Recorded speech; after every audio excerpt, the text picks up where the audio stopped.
嗱，今日我帶你哋去做一件超級有意義嘅事，嚟感受大自然，做大自然嘅搬運工。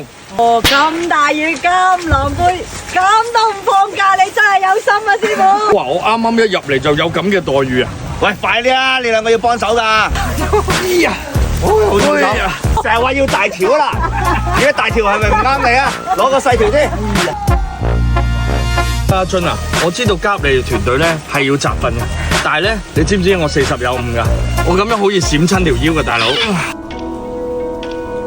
呢個冬瓜地主人已經癌症晚期，好急需要錢嚟治病。佢哋村裏邊嘅街坊聯繫咗我，想我過嚟幫手直播賣冬瓜。講真啦，冬瓜我就唔賣啦，因為一個都40斤，運費仲貴過瓜，所以最終決定我收咗佢啦。喂，車翻佛山啊！贈送俾庇護中心。好多謝你哋大老遠跑嚟，因為呢啲瓜咧今年個市道唔係好好，如果你哋唔嚟收咧，佢可能就會爛喺田入邊。佢又急需呢筆錢去睇病，真係幫助到我哋啲人，真係好多謝。正能量。希望我呢一份善心能夠俾更多嘅人接收到。大多數嘅農村交通唔便利，運輸費又貴，種出嚟嘅農產品好多都係冇穩定嘅銷售渠道㗎。啲冬瓜我帶埋我徒弟，我啲兄弟一齊幫你搞掂晒㗎啦，你可以放心，好好靜養，好好休息。收咗佢啦，係啊，你勞動得翻嚟嘅成果，你種啲好靚嘅瓜，係嘛？搞好佢，搞好佢。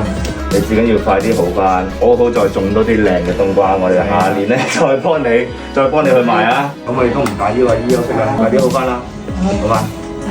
多謝，拜拜。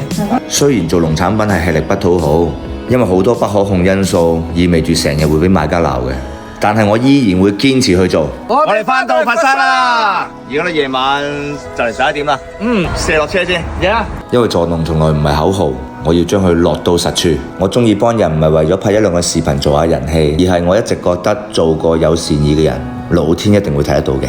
我哋做好事嘅同時，唔單止可以幫到人哋，亦都係幫緊自己。更重要嘅係我哋吸取到好多好嘅力量，呢啲力量圍喺身邊就會變成好嘅磁場，佢會托舉住我，等我成為一個更加好嘅人。